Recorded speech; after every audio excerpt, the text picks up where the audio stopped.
മാതൃത്വം കരുതലിന്റെ കരങ്ങളിൽ. ഇനി പുഞ്ചിരിയോടെ വരവേൽക്കാം ആ വലിയ സന്തോഷം. നിംസ് ഹോസ്പിറ്റൽ, വണ്ടൂർ, മലപ്പുറം. കരുളായി സ്വദേശി മുഹമ്മദ് നജാത്തിയുടെ മരുഭൂമിയിലെ പ്രതികാരദാഹികൾ എന്ന നോവലിന്റെ പ്രകാശന കർമ്മം ഞായറാഴ്ച പ്രശസ്ത മാന്ത്രികൻ ഗോപിനാഥ് മുതുകാട് നിർവഹിക്കും. വൈകുന്നേരം 4-ന് കരുളായി പഞ്ചായത്ത് ഹാളിൽ നടക്കുന്ന ചടങ്ങിൽ പ്രമുഖർ സംബന്ധിക്കുമെന്ന് സംഘാടകർ വാർത്താസമ്മേളനത്തിൽ അറിയിച്ചു. മരുഭൂമിയിലെ പ്രതികാരദാഹികൾ എന്ന നോവലിന്റെ ആദ്യ പ്രകാശനം നിയമസഭയിലെ അന്താരാഷ്ട്ര പുസ്തകോത്സവത്തിൽ വെച്ച് നടത്തിയിരുന്നു. ഈ പുസ്തകത്തെ ജന്മനാട്ടിൽ പരിചയപ്പെടുത്തുക എന്ന ലക്ഷ്യത്തോടെയാണ് കരുളായിൽ വെച്ച് പ്രകാശന ചടങ്ങ് സംഘടിപ്പിക്കുന്നത്.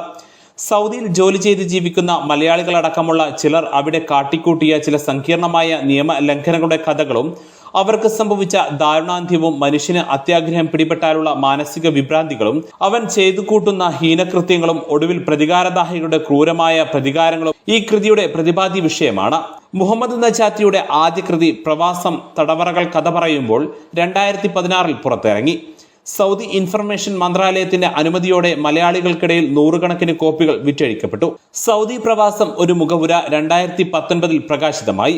സൗദി നിയമങ്ങളെക്കുറിച്ചുള്ള ഒരു ഹ്രസ്വ വിവരണം മലയാളത്തിൽ ആദ്യത്തേതായിരുന്നു. തന്റെ ബാല്യകാലത്തെ ഓർത്തെടുക്കുന്ന 3ാമത്തെ കൃതി അരിപ്പമല 2022 പ്രസിദ്ധീകരിച്ചു. 2.5 പതിറ്റാണ്ട് കാലം സൗദി അറേബ്യയിലെ ദമാം ക്രിമിനൽ കോടതിയിൽ ഉദ്യോഗസ്ഥനായും പരിഭാഷകനായും സേവനം ചെയ്ത ശേഷം ലീഗൽ കൺസൾട്ടന്റായി ജോലി ചെയ്യുകയാണ് മുഹമ്മദ് നജാത്തി. ഏറെ കോളിളക്കം സൃഷ്ടിച്ച 2003 കൊല്ലം അഞ്ചൽ സ്വദേശി നൌഷാദിന്റെ കണ്ണെടുക്കാൻ വിധിക്കപ്പെട്ട കേസ് മുതൽ വധശിക്ഷയ്ക്ക് വിധിക്കപ്പെട്ട് മോചിതനായി കാത്തിരിക്കുന്ന കോടാമ്പുഴ സ്വദേശി അബ്ദുറഹീമിന്റെ കേസുൾപ്പെടെ നിരവധി കേസുകൾ സജീവമായ ഇടപെടൽ നടത്താൻ കഴിഞ്ഞതായി മുഹമ്മദ് നജാത്തി പറഞ്ഞു.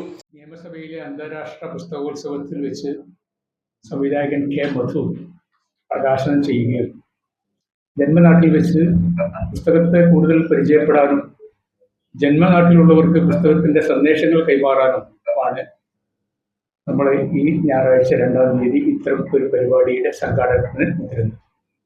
പുസ്തകം എന്നുള്ളത് വായിച്ച് മനസ്സിലാക്കി അതിൻ്റെ ആശയങ്ങളും സന്ദേശങ്ങളും ഒക്കെ വരുമ്പോഴാണ് ഒരു എഴുത്തുകാരന് എത്രത്തോളം സന്തോഷം ഉണ്ടാവുള്ളൂ നമ്മൾക്കറിയാം.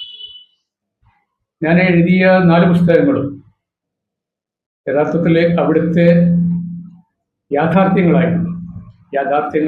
ജീവിക്കുന്ന കഥാപാത്രങ്ങളായിരുന്നു. ഇതും തിരുവനന്തപുരത്ത് നടന്ന ഒരു സംഭവം. 2010 ഏകദേശം 5 ആളുകൾ, 3 ഇന്ത്യക്കാരും 2 തമിഴ്നാട് സ്വദേശികളും, ഏകദേശം 3 മലയാളികളും 2 തമിഴ്നാട് സ്വദേശികളുമായ 5 ഇന്ത്യക്കാരെ ഒരു സുപ്രഭാതത്തിൽ കാണാതാവുകയാണ്. 2010 അവരുടെ കുടുംബങ്ങളൊക്കെ അംബാസഡർക്കൊക്കെ പരാതികൾ നൽകി കാത്തിരുന്നു. സൗദി പോലീസ് നിരന്തരമായ അന്വേഷണത്തിലായിരുന്നു. ഏകദേശം 4 വർഷത്തോളം ഭൂഗർഭ അറയിൽ ആരും കാണാതെ ഒളിപ്പിച്ചു വെച്ച സംഭവം. അതിലെ വിശദമായ അന്വേഷണത്തിൽ, പോലീസിന്റെ നിരന്തരവും ജാഗരൂകവുമായ അന്വേഷണത്തിൽ ഒരാളുടെ മോതിരമാണ് ആദ്യമായിട്ട് കിട്ടുന്നത്. അത് അദ്ദേഹത്തിന്റെ പത്നിയുടെ ആ മോതിരത്തിൽ ഷീല എന്ന് കൊത്തിവെക്കപ്പെട്ടിരുന്നു. പോലീസിന്റെ അന്വേഷണം അങ്ങനെയാണ്. അങ്ങനെ ഏകദേശം ഒരുപാട് മലയാളികളെ കൂട്ടിലടച്ചു, കസ്റ്റഡിയിലെടുത്ത് ചോദ്യം ചെയ്തു. അപ്പോഴാണ് വലിയൊരു അധോലോകത്തിന്റെ കഥ ലോകമറിയുന്നത്.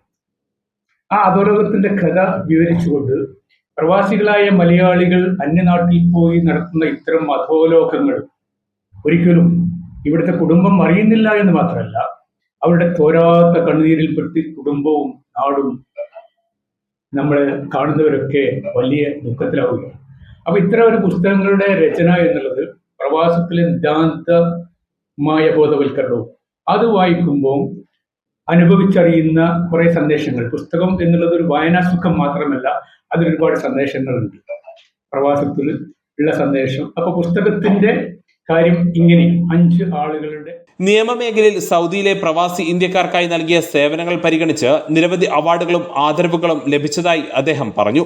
മുഹമ്മദ് നജാത്തിയുടെ മരുഭൂമിയിലെ പ്രതികാരദാഹികൾ എന്ന നോവൽ ജന്മനാട്ടിൽ വെച്ച് പ്രകാശനം ചെയ്യുന്നത് ജന്മനാടിന്റെ ആദരവാണെന്ന് സംഘാടകർ പറഞ്ഞു.